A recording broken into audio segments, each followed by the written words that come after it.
Alright, so this video is going through some of our review for our test tomorrow, trying to cover everything about circles in this. I think I've got 6 or 7 pages of different problems from the review. So hopefully we will be ready for the test tomorrow. First things first, this is just a basic equation of a circle. Alright, we should all know this by now. We want to take the opposite of what is in here, or you can think, what will make this 0? Some number minus 3 will give me 0. We should think to ourselves, well, that's just x. Okay, so that's going to be 3. The opposite of negative 3 is positive 3. Opposite of positive 5 is negative 5.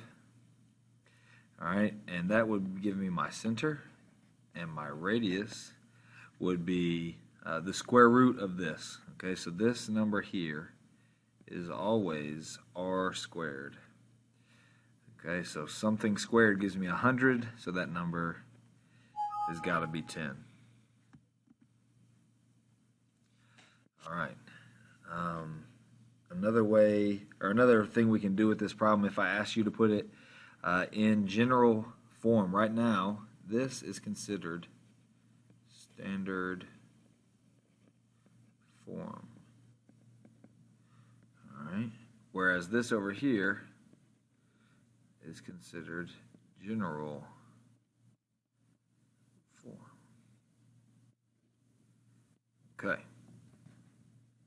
So if I ask you to put a standard form equation into general form, what you would need to do is just multiply it out. So we have x minus 3 squared, which means x minus 3 times x minus 3 plus y plus 5 squared, which means y plus 5 times y plus 5, and it equals 100. Alright, so we would distribute this guy to get x squared minus 3x plus 9 plus y squared plus 5y plus 5y plus 25, and all of that will equal 100. Alright, and in general form it all equals 0. So after I combine my like terms, I'm going to subtract 100 from both sides here, and I'll show you what that looks like in a second. We want to put our squared terms first. X squared plus y squared minus 6x plus 10y. And then these two are going to add to be 34, but since I subtracted 100, I want it to equal 0. So really my final answer, it'll be all of this, and then minus 66. Okay. And conversely, we can change general form into standard form by completing the square. So x squared plus 14x plus a blank plus y squared minus 12y plus a blank equals, I'm going to subtract this 4 from both sides, so it's going to equal a negative 4. Alright, the number that goes in here is always b divided by 2 and then squared. So b divided by 2, or 14 divided by 2 is 7. 7 squared would be 49. Negative 12 divided by 2 is negative 6. Negative 6 squared is a positive 36. So I just magically came up with these numbers, so I need to magically balance out my equation. That's actually not magic at all. It just makes sense. We have to balance our equation. If I add 49 to one side, I have to add it to the other. Okay? So then this side, negative 4, 49, and 36 will make 81. And I am able to factor these guys into being perfect. That's the point of completing the square, is that factors into something perfect and pretty, like x plus 7 squared and y minus 6 squared. Notice that this right here is just that number divided by 2. 14 to 7 is just 14 divided by 2. But we cannot forget 49 and 36 being added to both sides. Otherwise, our equation does not balance. All right, and then from the general form, we can see that my center is now at -7 from this, and +6 from this. And my radius is then the square root of 81, which is just 9. All right, writing an equation when we're given the center, well, this is my x value, this is my y value. The parent function is x squared plus y squared equals r squared. All right, so I'm going to have my x value is going to be x. Opposite of -5 will be +5. All right, and then when it's a 0, we just leave it as y squared. All right, and then if this is my radius, the radius squared will just be 17, so I don't have to do anything with it. I can just make it that, and then I'm done.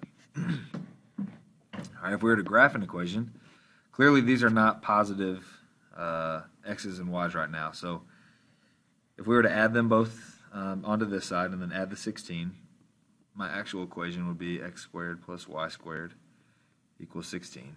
And we should know that because we're not going to take the square root of a negative. If you do take the square root of a negative, it means you messed up somewhere because there's that would be an imaginary circle, which we are not dealing with. All right, so my center is at 0, 0.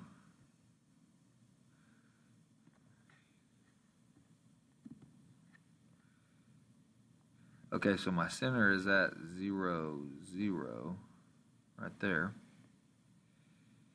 All right, and my radius is going to be the square root of 16. So my radius is 4. So I'm just going to count 1, 2, 3, 4. All right, I'm going to count 1, 2, 3, 4. I'm going to count 1, 2, 3, 4. And 1, 2, 3, 4. And it's going to make this nice circle, which most of you is probably going to look like a diamond or something like that, which I totally get. But here we'll make it look kind of nice. So that's what your circle should look like. Simple as that. Find the center and then count from the radius. All right, when it's asking if a point is on, inside, or outside the circle, all you want to do is just plug it in. So here's x, here's y.